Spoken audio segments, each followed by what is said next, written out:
দেব, আমি বরং এখানে থেকে যাই, তুমি পার্বতীকে নিয়ে বেরিয়ে যাও। মা একা সামলাতে পারবে না, রাত্রেবেলা যদি কিছু হয়ে যায়। কিন্তু পারো, আকাশ আসছে 10 বছর পর, এখন যদি তুই না থাকিস তাহলে।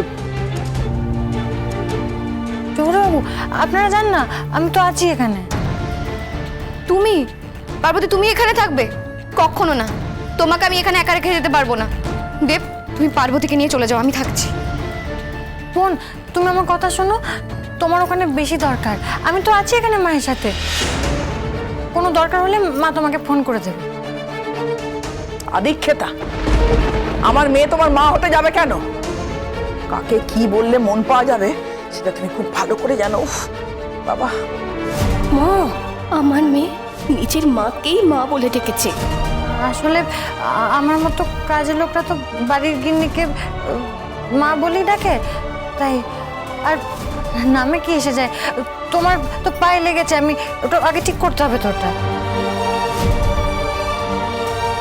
কাকিমা তো এসে গেছেন, উনি ঠিক পার্বতীকে সামলে রাখবেন। পার্বতীও নিজের মায়ের সাথে একটু সময় কাটাক।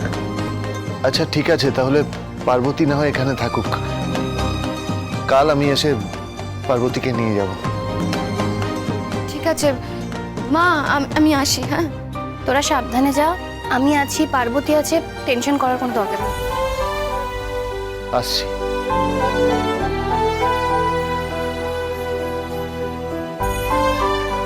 এই পার্বতীর জন্য আজকে আমার যে অপমান হয়েছে তার শোধ আমি তুলবই। হে বলে বাবা, শহুরে বাবু যেন বোনকে আর না বকে, শহুরে বাবু আর বোনের যেন ভাব হয়ে যায়।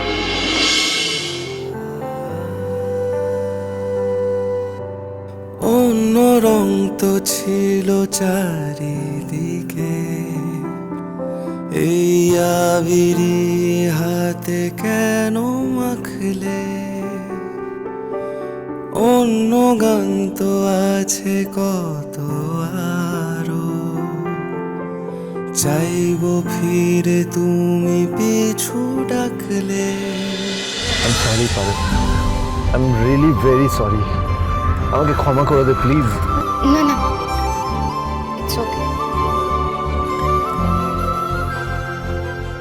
দেখ পারো, তুই তো জানিস মাথা গরম হয়ে গেলে আমার কোনো কিছু ঠিক থাকে না।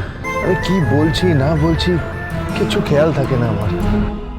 দেখ, আমি তোকে এতগুলো কথা শোনালাম, এত খারাপ ব্যবহার করলাম, অথচ তুই যখন মার সাথে কথা হলো তুই মাকে বুঝতেই দিলি না যে আমাদের মধ্যে এত ঝামেলা হয়েছে।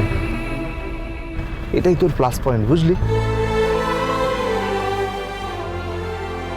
দেখ পারো, আমি তোকে অনেকগুলো কথা শুনিয়েছি, ভালো মন্দ অনেক কিছু বলেছি,